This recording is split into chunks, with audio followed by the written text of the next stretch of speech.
This is your boy that you know it as Larry Dwayne Horse Sr. Most of y'all know me, and some of y'all got to know me through the years. No idea. But I am here because I have a secret that I want to tell y'all that I want to reveal, and that it's going to be a shocker to a lot of y'all. But I just want to tell y'all, this is what the fuck I've been dealing with. Most definitely some of the things that me and my brother went through. So I just want to go and get it over with. And I'm going to start when I was young. I think when I was about 5 or 6 years old, that I never saw myself as a boy. I never wanted to be a boy at all. So, it was like every time I looked in the mirror, I saw a girl. My mama knew that I was a girl in a boy's body before she had, her breakdown. She used to buy me dolls, and, she used to tell me, where she put the dolls so I could play with them, because she didn't want my grandparents to find out. So between me and my mama, that was our secret. Do you think that at the age of 5 and 6, you know that you're not a boy? Like, realistically. I can say that I wasn't conceiving those type of thoughts at that moment, right. But I can only speak for right, myself. And that's fine. Right. But think about, all right, so did you ever put your mother high heel shoes on to dance around? No. Yo. I will say I did try them on. All right, okay. But I didn't dance around. I definitely didn't dance around. But I say that to say this though, like, so let's say hypothetically, I met your mom. Let's say she saw you with them on, and she said, "Oh, that's how you feel," and now she's taking you out to buy the shoes. Now she's festering and watering this idea that, hey, Will likes to wear heels versus, oh, it's cute, think nothing of it, because it's really nothing. You just putting the shoes on. You're not thinking about, hey, I'm different. He just put the shoes on. I'm trying to remain objective and give this person the benefit of the doubt. But whenever I hear ideas of any sort from a child,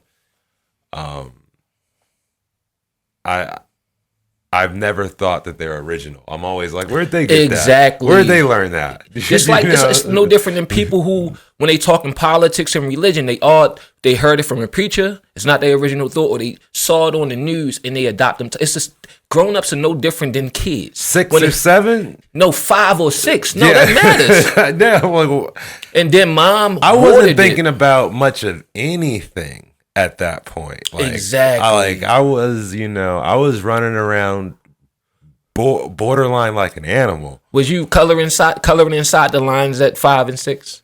Or was you still like scrapping? I was all over the place. Because I'm saying that, like, how he's that cognizant that he know he ain't a boy. And he said when he looked in the mirror, he seen the girl. Now, and I'm just using him because it's not personal towards this guy. Much respect to him. But how do you really know? Do you even remember being 5? I have flashes. I've got really deep memories. Okay, I have a few too, but not about sexuality. Like unless Tuesday, I had bacon every day. Yeah, no. Typically, somebody we'll remember trauma if something happened when we was young. Right. You was molested or something like that, or a fire, you lost somebody, or something traumatic happening that'll stain your memory that you will never forget. It's like almost like your first day of school. I remember my first day of school. It wasn't traumatic, but it was one of those events in my life. I remember, raise your hand, this, that, and the third. But not anything that, hey, I'm not a boy. I don't even know the difference. I'm just saying. What age is 5 or 6? Like, what age is kindergarten? Kindergarten's the 5th grade. 5. I said the 5th grade. So kindergarten's like 5 or 6. Okay. So I can say I felt attracted to women in kindergarten. Well, in all fairness, that means that there's somebody that's, or maybe this first grade. And see, that's where his story comes into doubt. Is how do you remember this specific time? Like you're saying, how do you know 5 and 6? Like you remember quadrants, right? So yeah, I don't know. Let's see. Let's let this play out and get a little bit more information. In respect to this brother, this ain't about him. Hey, I wish him the best. I'm curious. Correct. I'm very curious. from the family. Ain't nobody knew. My aunties or my uncles. My mama, she told me that she knew that I was a girl, but nobody else would accept me that way because, they always gonna see me as a boy. No reason So I was given. caught up in this world to live a double life. A few years later, my brother and I, which some of y'all know, man, we used to be molested every single day at the house that we was living in, all the way up to high school. I was suspicious. And of if some that. of y'all could remember, I wasn't very happy at school because I was dealing with that bullshit coming from that person. I've been, I had a client and a friend, and he's still a friend. We still banter back on through social media every once in a while. But we are no longer in the business relationship. I'm a personal trainer.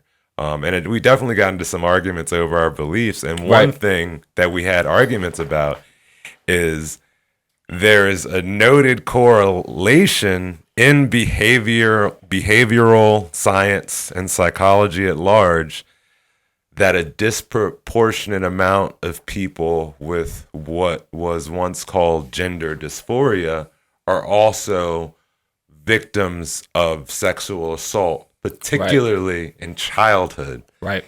And I was suspicious of that. I really wish this guy the best. However he's dealing with that type of trauma to recover. Not to cut you off. They say that, like, even like when you have childhood trauma, when it comes to molestation and like your sexual life, like you kind of reenact it in your adulthood. Like that becomes like your way of attraction. Like, let's say a guy, you was molested as a kid and now you're confused. A man touched you and now you're confused and you think you're attracted to men because that's like your first sexual experience. I mean, I definitely even just to take it away from the victimhood, it's definitely like the first and or best ways you get off in life that generally like that's your thing. Mm-hmm. And it's interesting like how different, like you were talking about different events you remember more in particular. Yeah. I think different events in your life, given the timing, can imprint and impact your behavior and habits more so than others. And Yeah. it's a noted thing. My client, he's a homosexual. He's married, real nice guy, married Right. to a nice guy, successful people, nice people. I worked with him for years. He called me. He went along. He's like, you can't say that. And I'm like, why not? He's like, that sounds really bigoted. That's transphobic. And I'm like, I don't understand what I'm saying. That's bad. I'm saying that, these people are victims and they're hurting and they're dealing with trauma. And it's interesting what the word help and treatment means to different people. Right. And it's like, even when you say, like, when you speak on these things, it's like you're not trying to be bigoted. It'll come across insensitive. We're just trying to figure it out because, like, you see how he said his mom, knew that he was a girl and, they kept it a secret, right? So what came first? I'm curious. Exactly. And that's what I'm saying. So mom, this is like, mom was a pimp.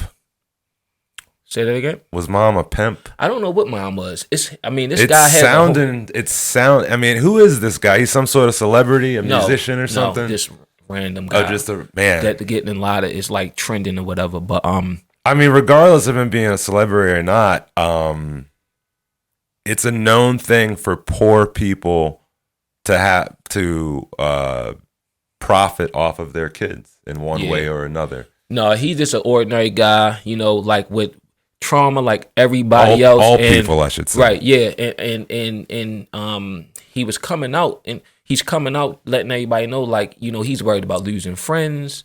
He's saying he's trans. I'm not really sure what he's saying. He's saying that he's been a girl his whole life. Yeah, now, but that's what he led with. But see, Where is when he you listen going? to all this stuff, it's kind of out of order. Can you grab me that? Yeah, I got you. Like it's kind of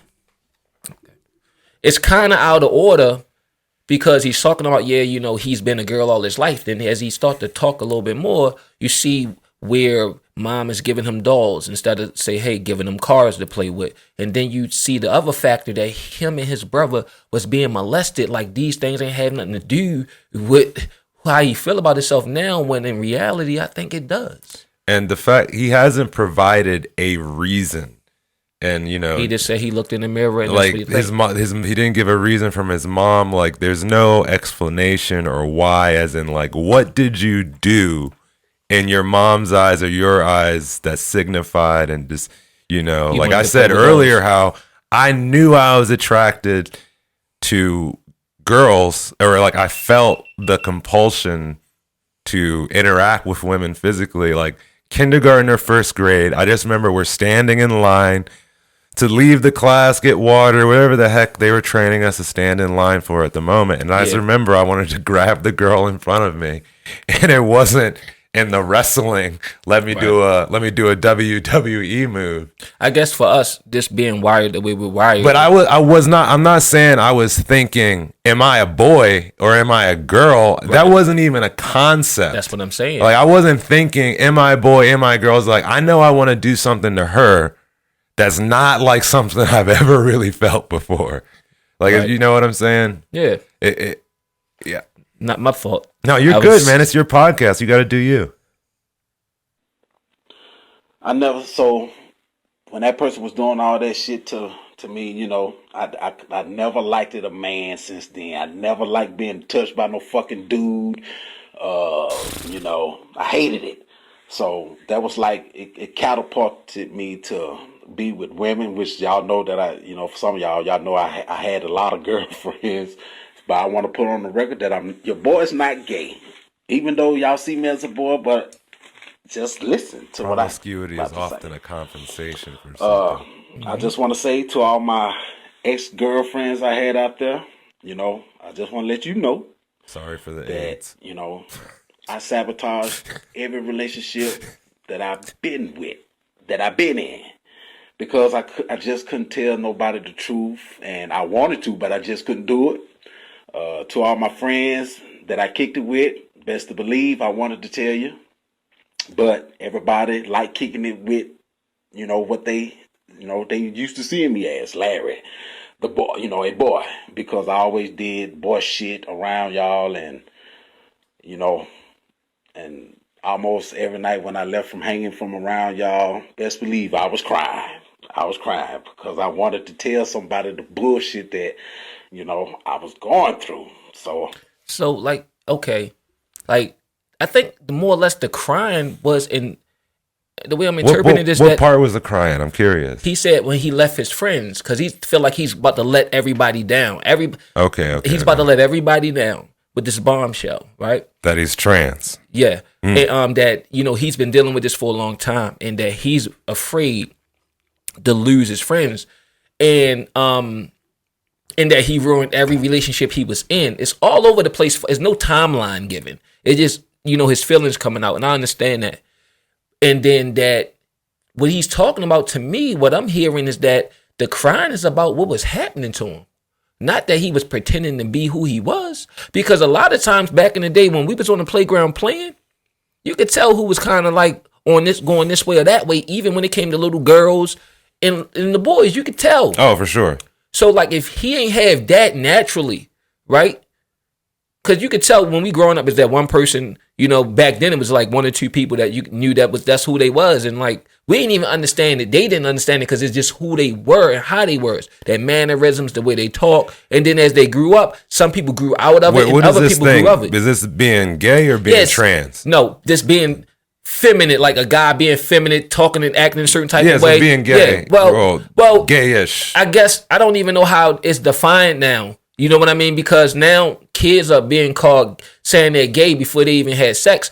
originally I thought being gay was having gay sex.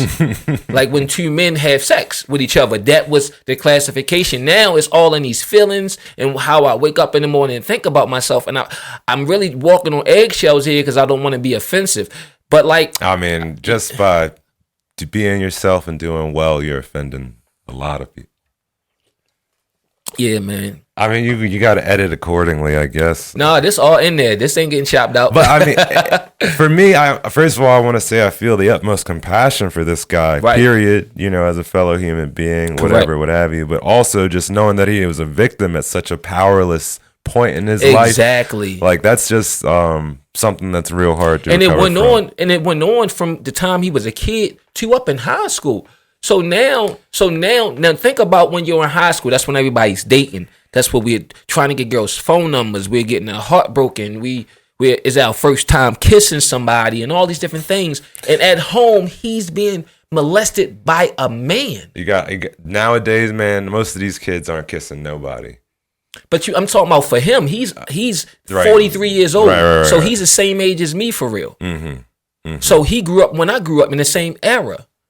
I'm curious if he's attracted to men or women. I mean, he said he doesn't want to touch a man, never. So, But he said that in the context after he was started getting molested. I'm curious where he's at now. Is he attracted to women? All right, hold on. Let's watch it. I'm sorry. Let's get more context. I kept it all on the inside. So I just want to say this too. To the ones I grew up with in Alligator, Duncan, Shelby, Cleveland, Mississippi, I would say this. I got nothing but love for y'all. But I'm 43 now, and and this secret been eating me up for years. I just want to be my true self. I'm very happy this way. Plus, I don't owe nobody nothing but myself the truth. So basically, what I'm saying, in other words, that I am transgender. I accept that being me. I'm happy to express myself, that way now in the open. So this is the last of Larry Dwayne Hall Sr. on Facebook and in my room. I have a question. Maybe you can answer it. What's the difference between being gay and transgender? I believe that being transgender is just, I believe it's just associating yourself with the fairer, with womanhood. Which the definition of it is, under debate for some. Yeah. I don't think that transgenderism has anything. I don't think it's inclusive with sexuality. Like, I think you can be a transgender and you can still remain attracted to the same portion of humanity. Right. Yeah. So I think I believe that he could be a transgender but still stay attracted to people who call themselves women or women. Oh no, we're gonna say women on here. Oh no, for sure. I'm gonna introduce y'all to the person who I am on the inside. That y'all, if y'all want to get to know, that's up to you. But I know I'm gonna lose some of y'all as friends, and I know that some of y'all gonna still be with me. So my new name will be legally changed. Even though I'm going to change it on Facebook after I post this up, my new name, who I am on the inside, is Larica Dupree Hoy. And This is Why you do that was a big ass rollout though. This is a troll. Nah, he's trolling, bro. He's definitely trolling. No, it's more. It's more. Hoy. His last name is Hoy. Nah, he's trolling for sure, bro. It's Ho. His last name is Ho. He is trolling, obviously. Oh, all right, but listen. All right, so look, so with TikTok, man, everybody get to this. It's not like YouTube. They give people visibility. And, so he has his confessions, and I glossed through some of them, and I got this one, and this is Lariqua. I think I said it right. Oh, so this is him post. This is Wow. after him coming out. Wow, he definitely. I mean, he looks like a different person. But now he's going to tell you a little bit more what was happening to him in his childhood, and it makes more sense to why he's where he at. I'm just confused about, like, all right, it's one thing. All right, let's say who's to say molestation make people gay, right? Because the definition of gay is so fluent, we don't know what it is. Gay or transgender? No, this gay. I'm gonna move to that one, but this gay, right? Because technically, if somebody have sex with you, a man, you have sex with the same sex as a male, that mean you're gay. But now it's like he said, he felt this way and that way, beforehand. At least that's what it seemed like. But as we start getting more pieces of the puzzle, it seemed like they kind of go hand in hand. The incidents and how he was feeling.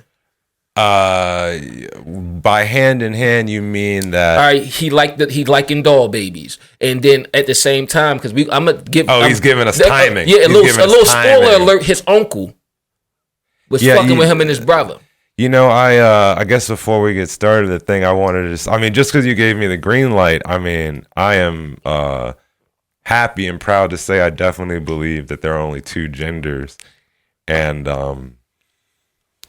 I'm fairly confident that the people who don't believe that also believe that you can be a transgender lesbian. Yeah. And so that's what I'm that's what I'm really curious about. He hasn't said that part. Like he's a woman now. She's Larika now. Right. Sure. Is Larika still attracted to women, or is she? No. She's attracted to men now. Yes. Interesting. Snapped the fuck out on my grandma. She put that motherfucking belt down. Me and my mama, we went to the bedroom, and that's when I first told my mama I hated them. I hated him. And my mama was still in tears. And she grabbed me. And she told me, I know. She said, I know, boy. But she said, this is the only place we could go. This is the only place we could be at. So I dealt with that for a long time.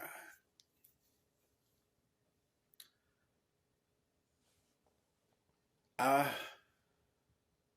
say it with your chest a little, isn't it? Put my mama on a lot of stress, on a lot of pressure.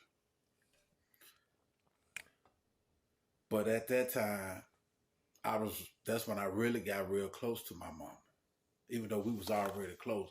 But when it was dealing with Ara, he just close and submission. He always did stuff without nobody looking, or it was just, but when my mama whooped his ass, he didn't fuck with me until after she had a breakdown. My Uncle Aaron, he was so horrible. He was so nasty and filthy. Ugh. This dude used to just touch me and rub me on my arms and used to wink his eye and blow a kiss at me. And I couldn't stand that shit. That dude did that shit for years towards me. I used to be walking around the yard, just being a kid. Walking around the yard, and he'd be hiding, stalking me. Hopping out from behind places, dashing water all in my face. He used to dig in his nose, try to wipe boogers on me. A fucking demon. Possessed by demons. Something. He was a fucking predator. For sure. Now you see what I mean? Like the dolls and all that, and being molested and all this stuff. Yo, it's not a coincidence, and it's not exactly. It's not a condemnation on our part to say that. Like, I feel like I'm looking at it like a mentally amputated and or mutilated person. Like, he's put in a place that no child should be put in, and it's horrible to hear he felt so bonded to his mom in that horrible time of submission. But Mom was weak, and there's so many types of evil in the world. There are hard evils and soft evils, just like there are hard goods and soft goods. And but the key thing is, where was Dad? Where was Dad? I am curious, and that was definitely a problem. This video starts with them, for whatever reason, moving in with his grandparents.